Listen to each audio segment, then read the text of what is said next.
Welcome to the Blanco Wellness Podcast. Thank you for being here. Take a breath, settle in, and let's talk today about something that might be the most liberating idea in the entire Ayurvedic tradition, and the one that most directly contradicts everything the modern wellness industry is built on.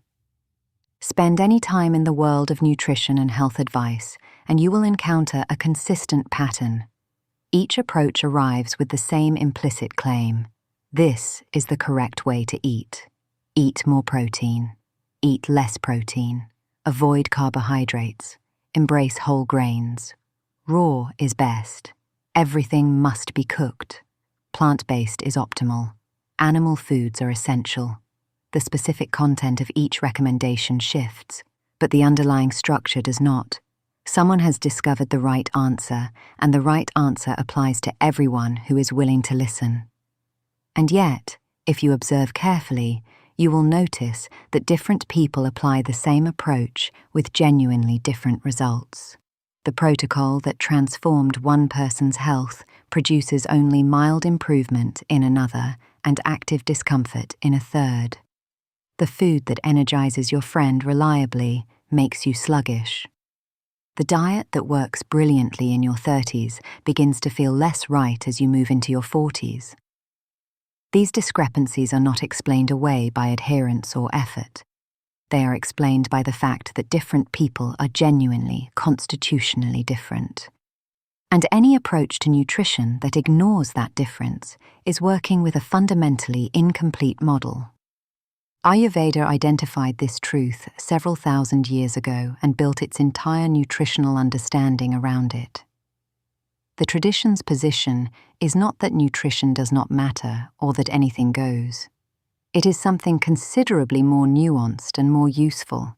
There is no universally correct diet, because the relevant question is never what is the healthiest food in the abstract, but what is the most nourishing food for this particular person, in this particular season, in this particular stage of their life.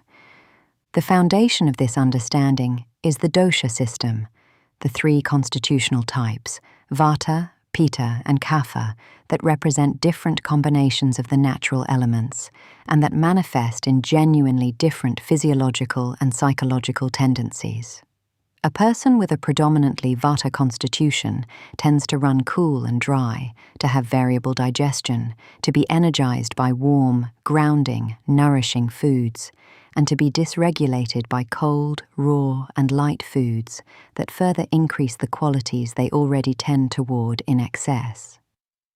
A Pitta constitution tends to run warm and sharp, to have strong digestion, to benefit from cooling and moderating foods, and to be aggravated by the spicy, heating, and intense foods that amplify already abundant fire. A Kapha constitution tends toward heaviness and slowness, to have slower but steady digestion, and to be genuinely nourished by lighter, warming, stimulating foods that counterbalance their constitutional tendency toward accumulation and stagnation. These are not personality types in the popular sense. They are descriptions of genuine constitutional differences that produce genuinely different nutritional needs. The practical implication is that the raw salad that represents perfect health for one person might be genuinely inappropriate for another whose digestive fire cannot efficiently process cold and raw foods. The spicy cuisine that a Pitta person should moderate might be exactly what a Kapha person needs to stimulate their metabolism. The heavy, nourishing meals that deplete a Pitta in summer are precisely what sustain a Vata through winter. None of these recommendations are universal. They are specific responses to specific constitutions in specific conditions, and the specificity is the point. Season matters enormously in this framework, and not only because different foods are available at different times of year. The season changes the conditions under which the body is operating, which changes what the body needs in order to maintain its balance. Summer's heat increases Pitta qualities in everyone. Even people who are constitutionally cool can benefit from the cooling, hydrating foods that summer provides. Winter's cold increases vata and reduces the digestive fire's external competition, making it the season in which the body can most efficiently process heavier, more warming, more sustaining foods. Eating the same way regardless of season is like wearing the same clothes regardless of weather. Technically possible, but working against rather than with what is actually present. There is also a developmental dimension worth naming. The body at 20 and the body at 50 are not the same body with the same needs. Agni, the digestive intelligence, shifts across the life cycle.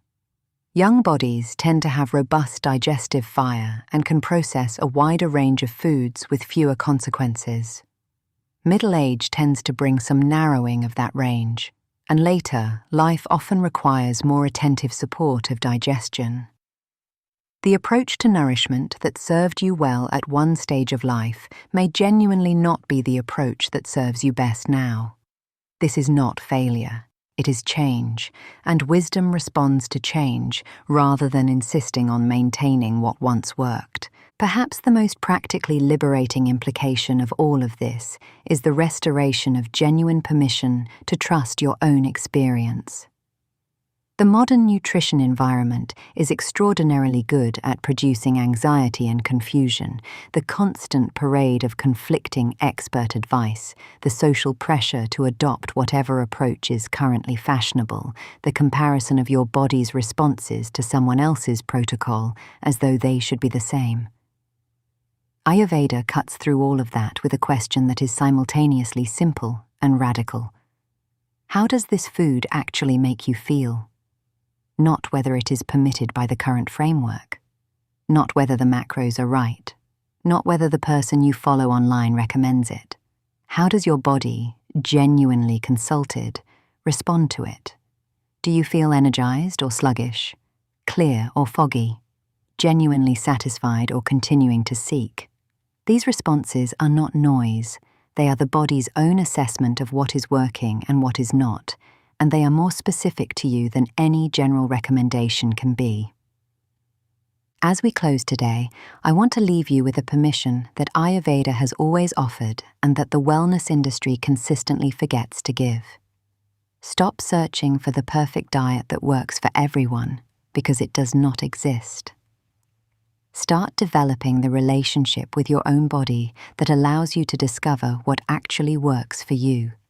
That process requires curiosity, honest observation, patience, and the willingness to treat your own experience as valid data rather than as an inconvenient exception to the rule.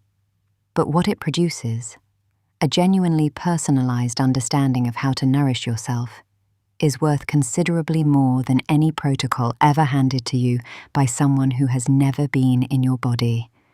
You are the expert on yourself. Ayurveda simply agrees. Thank you for being here with me today. Until next time, be well.